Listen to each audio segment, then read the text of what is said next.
સુરતના ડિંડોલી રાજમહેલ મોલમાં યુવક રાજ અજય દુબેની કરાયેલી કરપીણ હત્યાનો ભેદ પોલીસે ઉકેલી લીધો છે। ટેકનિકલ સર્વેલન્સ અને હ્યુમન ઇન્ટેલિજન્સના આધારે 3 આરોપીઓની ધરપકડ કરવામાં આવી છે। તપાસમાં ચોંકાવનારો ખુલાસો થયો છે કે મૃતક અને ત્રણેય આરોપીઓ એકબીજાના મિત્રો હતા। પૈસાની લેતી દેતીના ઝઘડામાં અદાવત રાખી કાવતરું ઘડી હત્યાને અંજામ આપવામાં આવ્યો હતો। આરોપી જયેશ અગાઉથી ઓનલાઈન ચપ્પુ મંગાવી રાખ્યો હતો। ત્યારબાદ 10 જુલાઈની રાત્રે મૃતક રાજ દુબેને ડિંડોલી રાજમહેલ મોલના પ્રથમ માળે આવેલ અવાવરૂ જગ્યાએ બોલાવી ત્રણેય આરોપીઓએ મળી તીક્ષ્ણ હથિયારના ઘા ઝીકી હત્યા કરી ફરાર થઈ ગયા હતા। 11 જુલાઈએ રાજમહેલ મોલમાંથી લોહીલુહાણ હાલતમાં મૃતદેહ મળતા સમગ્ર વિસ્તારમાં સનસનાટી ફેલાઈ હતી। ફરિયાદના આધારે પોલીસે તપાસ શરૂ કરી હતી અને ગણતરીના સમયમાં કેસનો ભેદ ઉકેલી ત્રણેય આરોપીઓને ઝડપી પાડ્યા હતા।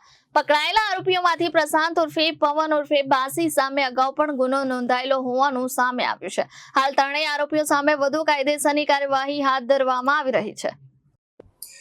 તારીખ 11/7/2026ના રોજ ડિંડોલી પોલીસ સ્ટેશન વિસ્તારમાં આવેલા રાજમહલ મોલમાં એક રાજ અજય દુબે કરીને એક છોકરો હતો, ઉંમર વર્ષ એની 20 હતી। એના ખૂન બાબતે એક અનડિટેક ખૂનનો ગુનો ડિંડોલી પોલીસ સ્ટેશનમાં દાખલ કરવામાં આવેલો હતો।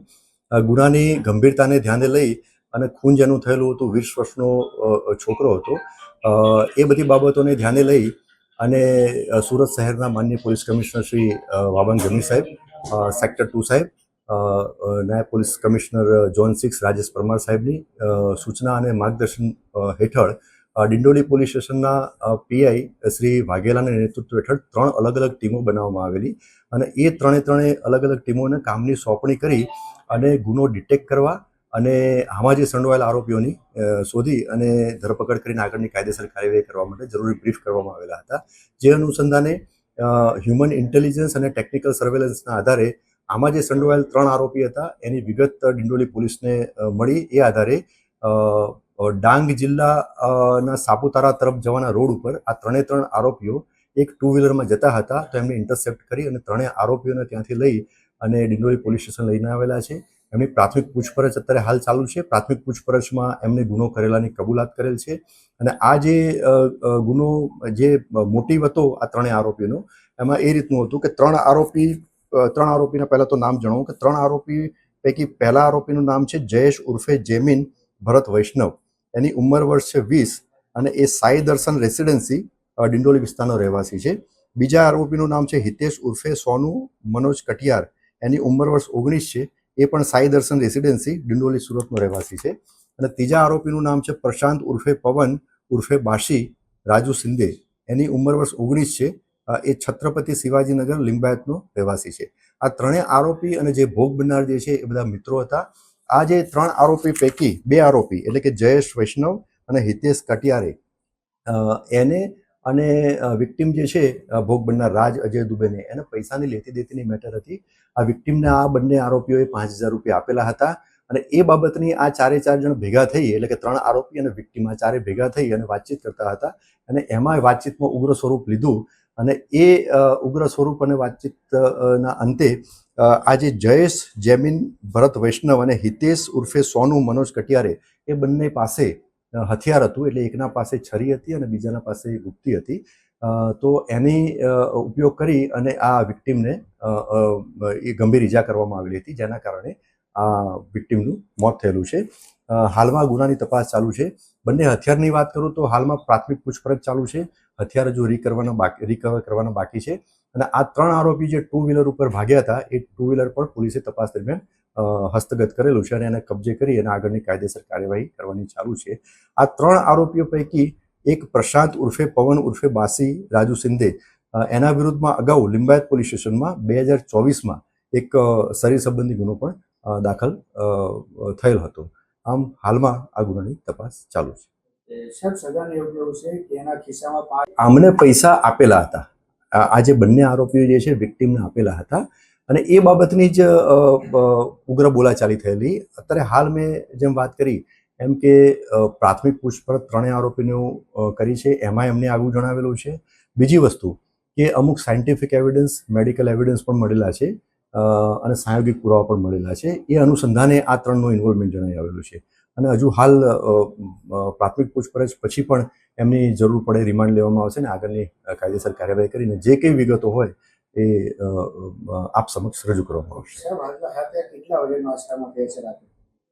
આશરે 12:30 પોણા 1 વાગ્યાની આસપાસનો આ બનાવ છે રાત્રિનો. રાત્રે આખી નાઈટ ત્યાં દુકાન ચાલુ હોય છે કેમ ભેગા થયા હતા બધા? એ પ્રાથમિક પૂછપરછમાં એમને જણાવ્યું કે અમે 4 મિત્રો હતા અને એ બંને ભેગા થયા હતા. હવે આ જે જગ્યા જે છે રાજમહલ મોલ એ બિલકુલ અવાવરૂ ટાઈપ અને જે પહેલા માળે જે મોટાભાગની દુકાનો બંધ રહેતી હતી ત્યાં એ 4 લોકો ભેગા થયા હતા. પણ મેં જેમ આપને જણાવ્યું એમ કે હાલ બિલકુલ પ્રાથમિક પૂછપરછમાં આ આરોપીઓએ આ રીતની કબૂલાત કરેલી છે.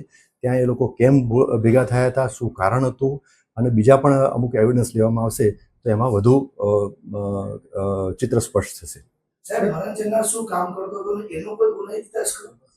મરણ જનારનો હાલ સુધી કોઈ ગુનાહિત ઇતિહાસ જણાઈ આવેલ નથી.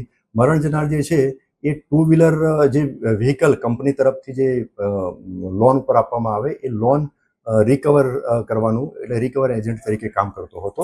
અને આ જે 3 આરોપીની વાત કરું તો જયેશ ભરત વૈષ્ણવ જે છે એ એના ભાઈનું ભૈરવ મેડિકલ સ્ટોર છે એમાં કામ કરતો હતો.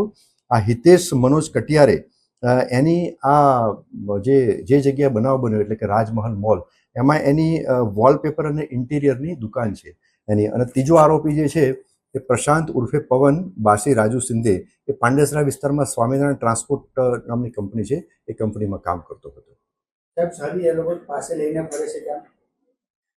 હાલની પ્રાથમિક પૂછપરછમાં આ 3 આરોપીની પ્રાથમિક પૂછપરછમાં એવું જણાયું, મેં પૂછ્યું કે એમણે આ જે હથિયાર જે છે ગુપ્તી અને છરી એ ક્યાંથી લાવેલા હતો તો એમણે એવી વાત કરી કે લગભગ 2 વર્ષ પહેલાં એમણે ઓનલાઈન પરચેસ કરેલી હતી, ઓનલાઈન મંગાવેલી હતી એવું એમને પ્રાથમિક પૂછપરછમાં કબૂલાત કરેલું છે.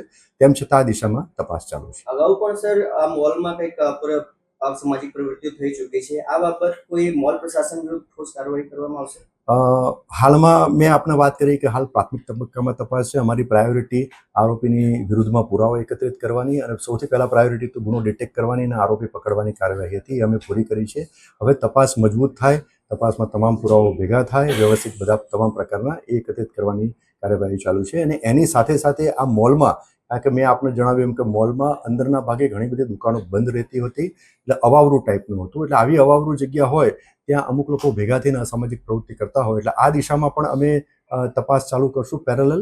અને જે મોલના માલિક હોય અથવા તો જે મોલના જે સોસાયટી કદાચ એમને બનાવેલી હોય તો એમને પણ બોલાવી અને વ્યવસ્થિત બ્રીફ કરવામાં આવશે કે ભવિષ્યમાં પણ આ પ્રકારના કોઈ બનાવ બને નહીં અને આવી કોઈ પણ અસામાજિક પ્રવૃત્તિ ધ્યાનમાં આવે એમના તો તાત્કાલિક પોલીસને જાણ કરે. Bureau report Janadesh news Surat.